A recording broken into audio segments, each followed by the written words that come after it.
এবার ভৃগু আর কোনো তর্কের ধার ধারলেন না।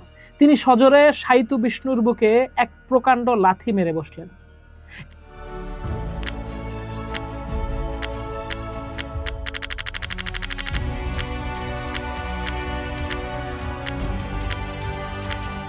নজরুলের বিদ্রোহী কবিতার দ্বিতীয় কিস্তি নিয়ে আজকের আমাদের আলাপ।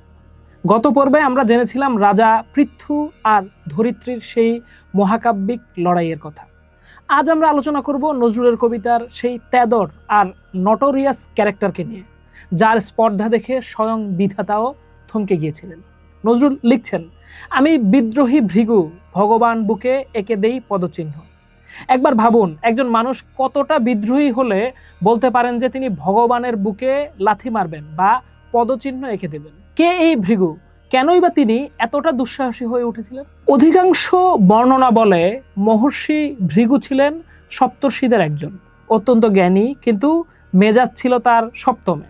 পুরাণের প্রবাদ অনুযায়ী একবার সরস্বতী নদীর তীরে এক মহাযজ্ঞে মুনি ঋষিরা তর্কে জড়ালেন, ব্রহ্মা, বিষ্ণু আর শিবের মধ্যে কে শ্রেষ্ঠ। এই পরীক্ষার দায়িত্ব পড়ল ভৃগুর ওপরে। ভৃগু প্রথমে গেলেন ব্রহ্মার কাছে, দেখলেন ব্রহ্মা ধ্যানে মগ্ন। এই ধ্যান অবস্থার মধ্যেও ভৃগু ব্রহ্মাকে কয়েকবার ডাকলেন, কিন্তু ব্রহ্মা উত্তর দিলেন না। তখন ভৃগু ক্রুদ্ধ হয়ে অভিশাপ দিলেন, কলিযুগে আপনার কোনো মন্দির থাকবে না, কেউ আপনার পুজো করবে না। এরপর তিনি গেলেন কৈলাসে মহাদেব শিবের কাছে। শিব তখন ধ্যানে লীন। ভৃগু তাকেও নাম ধরে ডাকলেন, কিন্তু শিবের কানে সেই ডাক পৌঁছলো না। ক্ষিপ্ত ভৃগু শিবকেও ছাড়লেন না, অভিশাপ দিলেন, কলিযুগে আপনি কেবল লিঙ্গ রূপেই পূজিত হবেন। সবশেষে তিনি পৌঁছালেন বৈকুণ্ঠে। সেখানে ভগবান বিষ্ণুও ধ্যানমগ্ন। ভৃগু বিষ্ণুকে ডাকলেন, বিষ্ণু ফিরে তাকালেন না। এবার ভৃগু আর কোনো তর্কের ধার ধারলেন না। তিনি সজোরে শায়িত বিষ্ণুর বুকে এক প্রকাণ্ড লাথি মেরে বসলেন। এরপরেই আসলো ঘটনার আসল টুইস্ট। বিষ্ণু ক্রুদ্ধ হওয়ার বদলে ভৃগুর পায়ে হাত বুলিয়ে দিলেন, অত্যন্ত বিনয়ের সাথে বললেন, তোমার লাগেনি তো?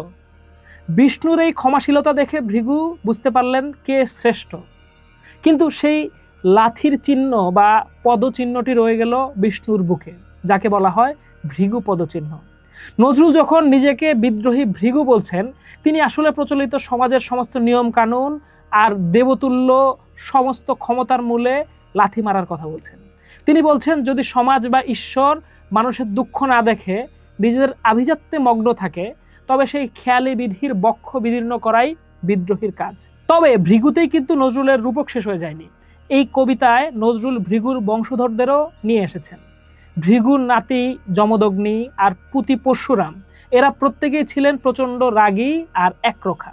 নজরুল বলছেন, আমি হোমশিখা, আমি সাগ্নিক যমদাগ্নি। যমদাগ্নি ছিলেন এমন একজন ঋষি, যিনি প্রখর রোদে তার স্ত্রীর কষ্ট দেখে স্বয়ং সূর্যদেবকে ধাওয়া করেছিলেন ধ্বংস করার জন্য। শেষে সূর্যদেব ক্ষমা চেয়ে মানুষকে ছাতা আর জুতোর উপহার দিয়ে রক্ষা পান। আবার এই যমদাগ্নির পুত্র হলেন পরশুরাম। নজরুলের কবিতায় আছে, আমি পরশুরামের কঠোর কুঠার, নিক্ষত্রিয় করিব বিশ্ব, আনিব শান্তি শান্ত উদার। পরশুরাম ছিলেন একাধারে ব্রাহ্মণ আর যোদ্ধা। তিনি যখন দেখলেন ক্ষত্রিয় রাজারা তাদের ক্ষমতার দম্ভে অন্ধ হয়ে মুনি ঋষিদের অপমান করছে, তখন তিনি কুঠার হাতে তুলে নিলেন। তিনি পৃথিবীকে 21 বার নিক্ষত্রিয় বা অত্যাচারী শাসক শূন্য করেছিলেন। নজরুলের এই রূপকগুলো ব্যবহার করার পেছনে একটি গভীর রাজনৈতিক উদ্দেশ্য ছিল। 1922 সালে বসে নজরুল যখন এই কবিতা লিখছেন, তখন তার চোখের সামনে একদিকে ব্রিটিশদের অত্যাচার, অন্যদিকে রাশিয়ার সমাজতান্ত্রিক অভ্যুত্থান, শ্রমিক শ্রেণীর উত্থান। নজরুল বুঝেছিলেন, কেবল শান্তিবাদ বা গান্ধীগিরি করে ভারতের মুক্তি আসবে না।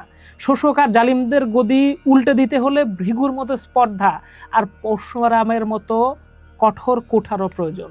তিনি মূলত এক ব্রাহ্মণ ক্ষত্রিয় যোদ্ধা জাতির স্বপ্ন দেখছিলেন, যারা হবে জ্ঞানতাত্ত্বিকভাবে উন্নত এবং রণক্ষেত্রে আপোষহীন, যারা ভগবানের বুকে লাথি মারা সাহস রাখবে, আবার পৃথিবীর বুক থেকে সমস্ত উৎপীড়কের চিহ্ন নিশ্চিহ্ন করার সংকল্প করবে। নজরুলের বিদ্রোহী সত্তা তাই কেবল কোনো ধর্মীয় গালগল্প নয়, এটা একটা তাত্ত্বিক ছক। তিনি শান্ত হতে চেয়েছিলেন সেই দিন, যেদিন অত্যাচারের খড়গ কৃপান ভীম রণভূমে রণিবে না। 100 বছর পার হয়ে গেলেও নজরুলের সেই ভৃগু আজও প্রাসঙ্গিক। আজও যখন ক্ষমতার দম্ভে মানুষের হাহাকার ঢাকা পড়ে যায়, তখন নজরুলের সেই লাইনগুলো মনে করিয়ে দেয়, অন্যায়ের বিরুদ্ধে লাথি মারার স্পর্ধা না থাকলে প্রকৃত শান্তি আসবে না। পরের পর্বে আমরা জানবো ভৃগু বংশের সন্তান জমদগ্নিকে নিয়ে। সাথেই থাকুন।